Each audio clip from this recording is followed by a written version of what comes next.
Good morning students. आज हम 9th class में सब्जेक्ट मैथ में पहला चैप्टर हम कर रहे हैं। एक्सरसाइज 1.1 हम कर चुके थे, तो इसके बाद हमें एक्सरसाइज 1.2 करनी है।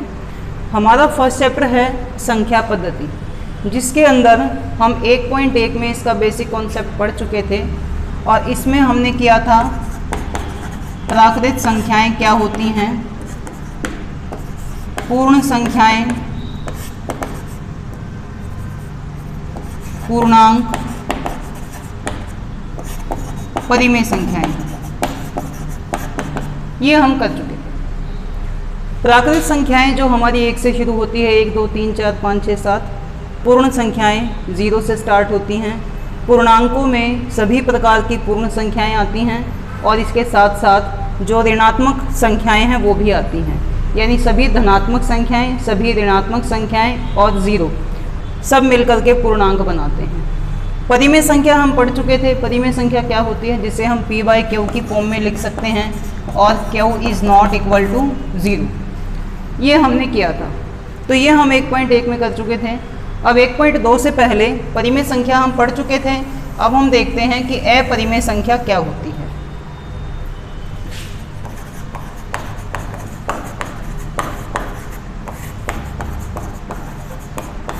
अपरिमेय संख्या वह संख्या जिसे p/q के रूप में नहीं लिखा जा सकता तथा q is not equal to 0 है।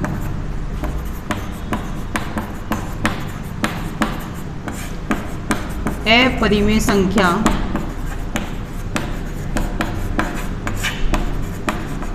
कहलाती है। तो अगर हम p/q के रूप में लिख सकते हैं तो हमारी हो जाएगी परिमेय संख्या। अगर हम p/q के रूप में नहीं लिख सकते हैं तो वो हमारी हो जाएगी अपरिमेय संख्या। जैसे अगर हम लें 1 2 3 4 5 इस तरह की जो संख्याएं होती हैं, नॉर्मल जो काउंटिंग होती है हमारी, वो परिमेय संख्या होती है। लेकिन अगर हम इनके वर्गमूल निकालें तो उस वर्गमूल के अंदर कोई अपरिमेय संख्या होती है, कोई संख्या परिमेय होती है। जैसे यदि हम 1 का वर्गमूल निकालें तो वो होता है 1, तो इसका वर्गमूल पूरा निकल गया, वर्गमूल का निशान इसके ऊपर से हट गया, तो ये संख्या हमारी परिमेय संख्या बन जाएगी।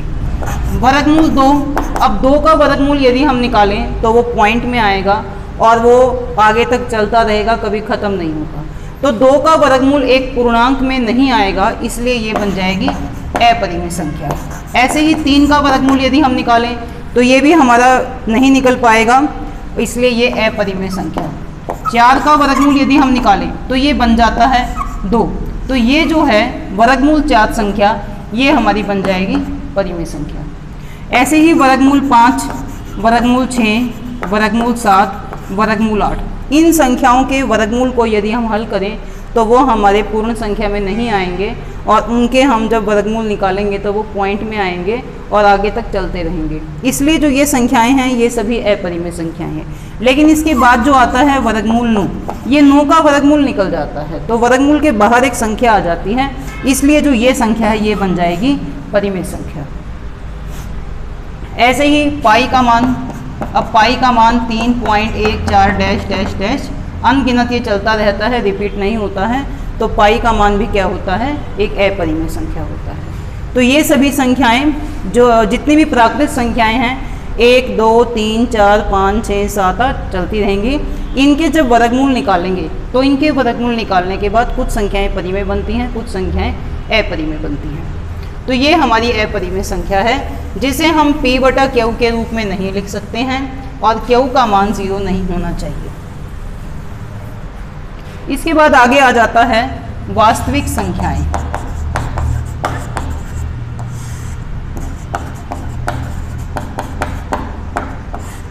अब ये वास्तविक संख्याएं क्या होती हैं, जितनी भी परिमेय संख्याएं हैं और जितनी भी अपरिमेय संख्याएं सभी को यदि मिला दिया जाए तो वो हमारी वास्तविक संख्याएं बन जाती हैं। सभी परिमेय तथा अपरिमेय संख्याओं के संग्रह को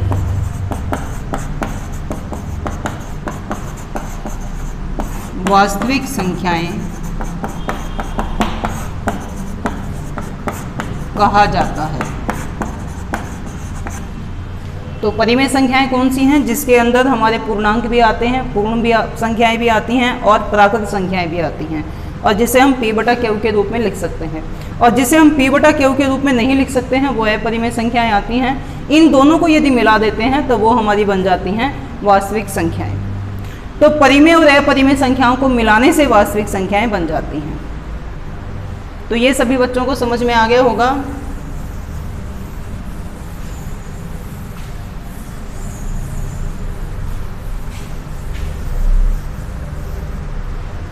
इसके बाद हम आगे कर रहे हैं अब एक्सरसाइज 1.2। फर्स्ट क्वेश्चन है, नीचे दिए गए कथन सत्य हैं या असत्य हैं? प्रत्येक अपरिमेय संख्या एक वास्तविक संख्या होती है।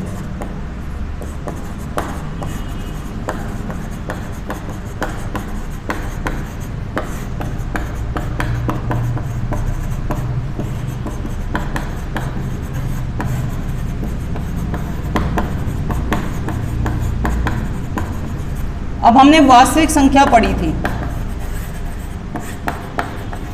वास्तविक संख्या कौन सी थी? सभी प्रकार की परिमेय संख्याएं और अपरिमेय संख्याएं। परिमेय और अपरिमेय को मिलाया तो हमारी बन जाती हैं वास्तविक। इन्होंने बोला प्रत्येक अपरिमेय संख्या एक वास्तविक संख्या है, यानी कि ये जो अपरिमेय संख्याएं हैं, जितनी भी अपरिमेय संख्याएं हैं वो सभी वास्तविक संख्याएं हैं। तो हम देख रहे हैं कि वास्तविक संख्याओं के अंदर परिमेय भी आती हैं, अपरिमेय संख्या भी आती है।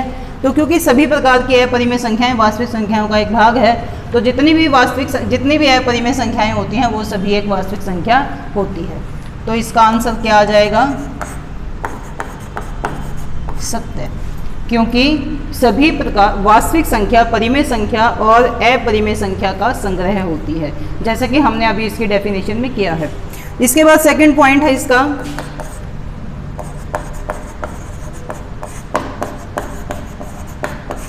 संख्या रेखा का प्रत्येक बिंदु वर्गमूल m के रूप का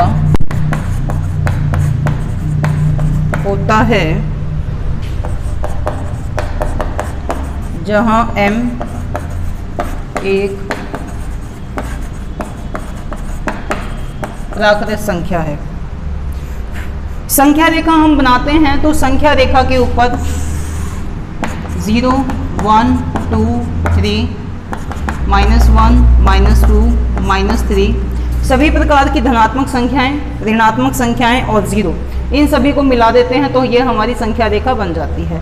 अब इसमें ये बोला हुआ है कि संख्या रेखा का प्रत्येक बिंदु वर्गमूल m के रूप का होता है। m की जगह पर कोई भी संख्या है, m एक प्राकृत संख्या है, तो m की जगह पर कोई भी एक प्राकृत संख्या है। प्राकृत संख्याएं हमारी कौन सी हैं? 0, 1, 2, 3 ये संख्याएं हैं। तो संख्या रेखा के जितने भी बिंदु होते हैं क्या वो सभी प्राकृत संख्याओं से मिलकर के बने हैं?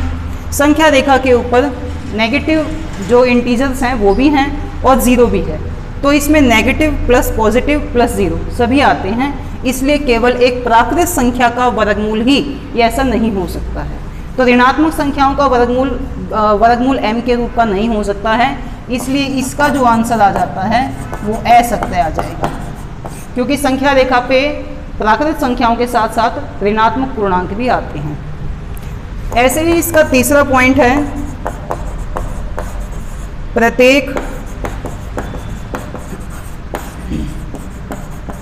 वास्तविक संख्या एक अपरिमेय संख्या होती है। प्रत्येक वास्तविक संख्या एक अपरिमेय संख्या होती है। अब वापस यहाँ पे आ जाते हैं, वास्तविक संख्याओं को हम देख रहे हैं। ये वास्तविक संख्याओं में परिमेय संख्या भी आती है और अपरिमेय संख्या भी आती है, जबकि इन्होंने ये कहा है कि प्रत्येक वास्तविक संख्या केवल एक अपरिमेय संख्या होती है। तो वास्तविक संख्या केवल एक अपरिमेय संख्या नहीं है, इसके अंदर कैसी संख्याएं भी आती हैं, परिमेय संख्याएं भी आती हैं। तो दोनों प्रकार की संख्याओं का संग्रह वास्तविक संख्याएं हैं। तो हम ये कह सकते हैं कि वास्तविक संख्या ना तो अकेले परिमेय संख्या से बनती है, ना ही अकेले अपरिमेय संख्या से बनती है, दोनों प्रकार की संख्याओं को मिला देते हैं तभी वास्तविक संख्याएं बनती हैं। तो ये कथन हमारा असत्य हो जाता है, क्योंकि जो वास्तविक संख्या है वो उसमें परिमेय संख्याएं भी आती हैं और अपरिमेय संख्याएं भी आती हैं। तो ये कथन हमारा असत्य हो जाता है। तो ये हमारा क्वेश्चन 1 कंप्लीट हो जाता है।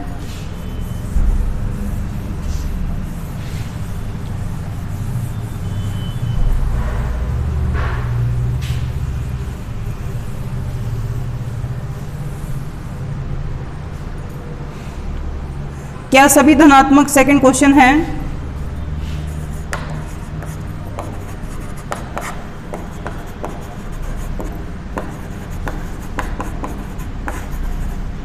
धनात्मक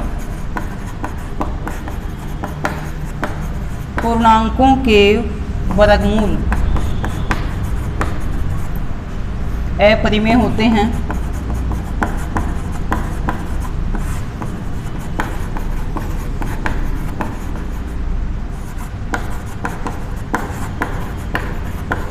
यदि नहीं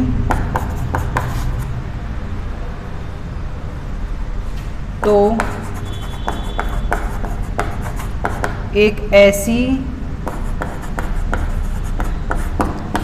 संख्या के वर्गमूल का उदाहरण दीजिए जो एक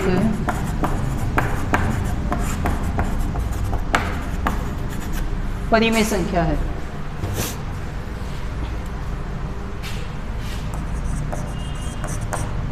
क्या सभी धनात्मक पूर्णांकों के वर्गमूल अपरिमेय संख्या होती है? अब धनात्मक कौन से होते हैं? 1 2 3 4 5 6 डैश डैश डैश ये होते हैं। इनके यदि वर्गमूल निकाले जाएं तो क्या वो सभी अपरिमेय होते हैं? वर्गमूल 1, वर्गमूल 2, वर्गमूल 3, वर्गमूल 4, वर्गमूल 5, वर्गमूल 6, इस तरह से चलते चले जाए। तो हमने स्टार्टिंग में किया था कि 1 का वर्गमूल क्या होता है? 1, और ये कैसी संख्या होती है? परिमेय संख्या। 2 का वर्गमूल अपरिमेय होता है, 3 का अपरिमेय होता है, 4 का भी अपरिमेय 4 का होता है 2, तो वो हमारा बन जाता है परिमेय संख्या। 5 का अपरिमेय होता है, 6 7 8 का अपरिमेय, 9 का परिमेय होता है। तो ये मैंने स्टार्टिंग में बताया था। तो इसको देख करके हम क्या कह सकते हैं कि सभी धनात्मक पूर्णांकों के वर्गमूल अपरिमेय संख्या नहीं हो सकते, नहीं हो सकते। अगर नहीं है तो ऐसी संख्या के वर्गमूल का उदाहरण दीजिए जो एक अपरिमेय संख्या है। तो हम इसमें उदाहरण दे सकते हैं। 1 का वर्गमूल 1, 4 का वर्गमूल 2, 9 का वर्गमूल 3। हम कितने ही दे सकते हैं? 16 25 36 उन सभी संख्याओं के वर्गमूल एक पूर्णांक में आ जाएगा, धनात्मक पूर्णांक के अंदर आ जाता है। तो हम जो संख्याएं, जिन संख्याओं का वर्गमूल पूरे तरीके से निकल सकता है, जैसे 1 4 9 16 25 36 49 इस प्रकार से, तो उन संख्याओं के जो वर्गमूल का एग्जाम्पल हम ले सकते हैं। हमें कोई एक संख्या का लेना है, हम एक संख्या इनमें से कोई भी उठा सकते हैं। तो समझ में आ गया है सभी को?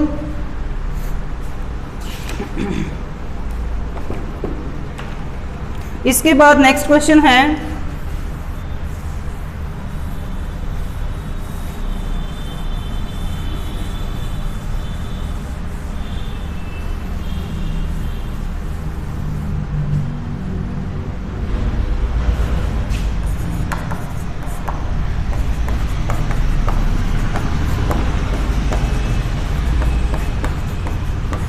संख्या रेखा पर वर्गमूल 5 को कैसे या किस प्रकार से निरूपित किया जा सकता है? ये क्वेश्चन है। तो वर्गमूल 5 से पहले हम इसमें वर्गमूल 2 का निकालना सीखेंगे। वर्गमूल 2 को कैसे निरूपित कर सकते हैं हम इसमें पहले ये सीखेंगे। वर्गमूल 2 को हम किस प्रकार से लिख सकते हैं? हम इसे लिख सकते हैं 1 का स्क्वायर प्लस 1 का स्क्वायर। 1 का स्क्वायर क्या होगा? 1 और 1 का स्क्वायर होगा 1। 1 प्लस 1 कितना हो जाएगा? 2 वर्गमूल। तो इसे हम इस तरह से लिख सकते हैं, या इसको हम ऐसे देख सकते हैं कि इस संख्या से छोटी कौन सी ऐसी संख्या है जिसका यदि हम वर्गमूल निकालें तो वो एक पूर्णांक में निकल जाए, वो एक प्राकृत संख्या में निकल जाए। तो 2 से छोटा कौन सा नंबर है जिसका हम पूरा वर्गमूल निकाल सकते हैं? वो 1 है। अगर 1 का वर्गमूल निकालें तो क्या हो जाएगा? 1 हो जाएगा। इस तरह से हम इसको देख सकते हैं। तो अब हम क्या करेंगे? एक संख्या रेखा बना देते हैं। संख्या रेखा कैसे बनती है उसका सभी बच्चों को पता है, हमने उसको सीख रखा है। हम क्या करेंगे? एक संख्या रेखा स्केल की सहायता से ऐसे बना देंगे। माइनस वाली संख्याएं दिखानी है दिखा सकते हैं, नहीं दिखानी है तो नहीं भी दिखा सकते हैं। 0 यहाँ आता है, -1 -2। इक्वल डिस्टेंस लेना है। अगर हमारे पास ग्राफ की कॉपी है तो उसमें हमें डिस्टेंस लेने की ज़रूरत नहीं पड़ती, उसमें कॉलम बने हुए हैं। अगर हम सिंपल कॉपी के ऊपर बना रहे हैं तो वहाँ पे हमें इस तरह से स्केल रख करके और इक्वल डिस्टेंस के ऊपर साइन लगाने हैं, निशान लगाने हैं। 1 2 3 4 इस प्रकार से। तो हमने एक एक इकाई के डिस्टेंस पे पॉइंट्स को ले लिया है। अब इस 2 से छोटा हमने क्या नंबर लिया जिसका वर्गमूल एक पूर्ण संख्या, पूर्णांक निकल जाए, पूर्ण संख्या निकल जाए या प्राकृत संख्या निकल जाए, तो 1 का वर्गमूल 1 होता है। तो हम क्या करेंगे? इस 0 से 1 इकाई के डिस्टेंस पे पॉइंट ले लेते हैं। अब 0 से 1 इकाई के डिस्टेंस पे हमारे पास है ये वाला पॉइंट, 1 इकाई, 1 यूनिट हम लेंगे, इसको सेंटीमीटर या मीटर नहीं लिखेंगे। इस 1 इकाई के डिस्टेंस पे हम इसे डाल देते हैं पॉइंट A। अब इस A पॉइंट पे हम एक परपेंडिकुलर ड्रॉ करेंगे, एक लंब खींच देते हैं। वो लंब हम कैसे खींचेंगे? हम इसको प्रकार से बना सकते हैं, 90 डिग्री का कोण होता है लंब, या हम इसको D से बना सकते हैं, या फिर ज्योमेट्री बॉक्स में सेट स्क्वायर होता है 90 डिग्री वाला, वो सेट स्क्वायर रख करके हम उसकी सहायता से बना सकते हैं। तो हमने जो भी मेथड लिया और यहाँ पर एक 90 डिग्री का एंगल हमने बना दिया।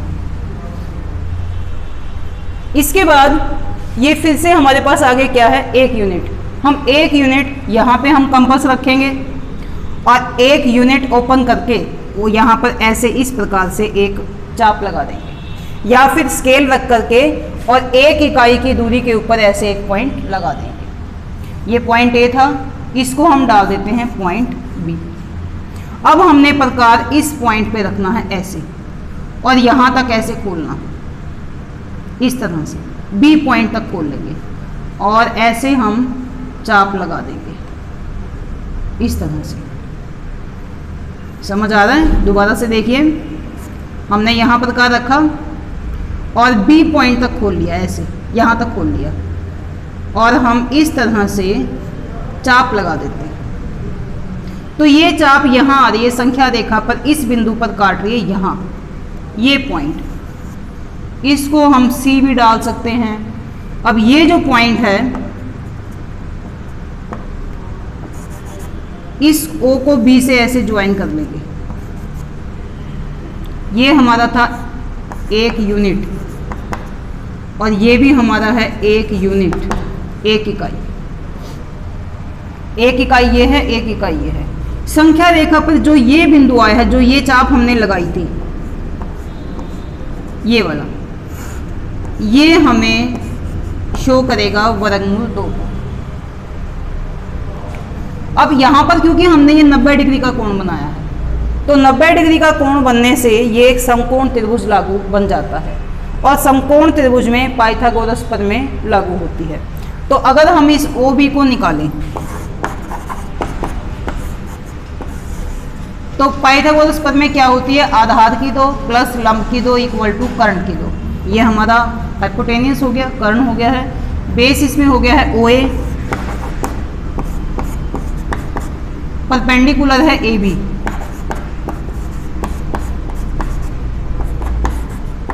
OA 1 इकाई है ए बी भी एक इकाई है, एक एकम एक, एक एकम एक, एक और एक 2। तो जो ओ बी है ये कितना आ जाता है, वर्गमूल 2। इस ओ बी के ऊपर हम यहाँ पर क्या लिख देंगे, वर्गमूल 2। तो इस तरीके से ये क्वेश्चन होगा।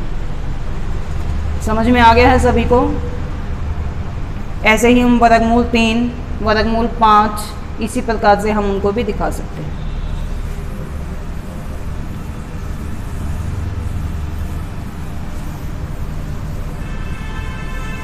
तो अब जो हमारा क्वेश्चन नंबर 3 है एक्सरसाइज में, उसमें हमें वर्गमूल 5 को दिखाना। तो क्या करेंगे हम, 5 से छोटी कोई भी ऐसी संख्या लेते हैं जिसका वर्गमूल पूरा हल हो जाता है। तो 5 से छोटी संख्या होती है 4, 4 का वर्गमूल निकालें तो क्या हो जाएगा, ये 2। तो हम इसे लिख सकते हैं 2 स्क्वायर, और आगे जो हमें लेना है वो 1 लेना है। 2 दूनी 4, एक एकम 1, 4 और 1 5 बन जाएगा ये ऐसे। तो इसको हम इस तरीके से लिख सकते हैं। ये कहाँ से आया, 5 से छोटा कोई भी ऐसा नंबर लेना है जिसका वर्गमूल निकल जाए। 5 से छोटा नंबर क्या होता है, 4 होता है। 4 का वर्गमूल क्या निकल जाता है, 2। तो जो वर्गमूल हल होकर के आएगा हमें वो लेना है। अब हम संख्या रेखा बना देते हैं।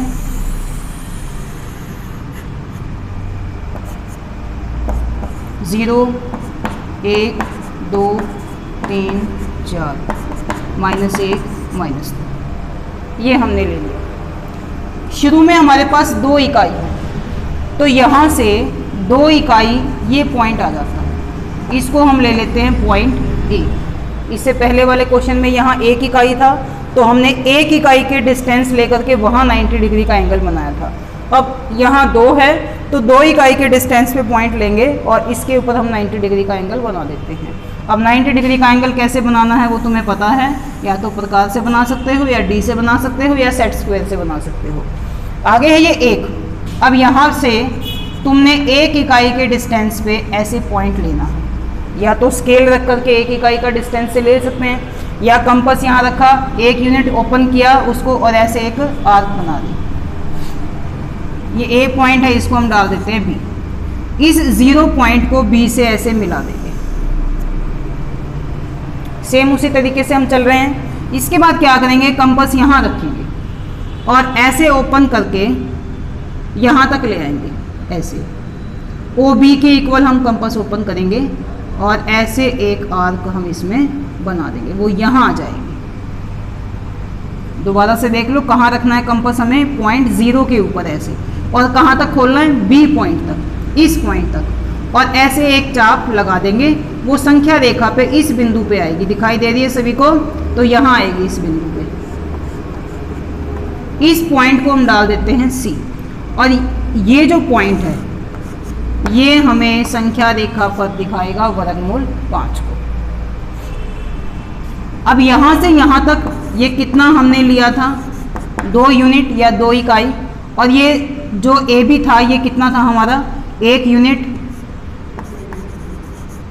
या 1 इकाई।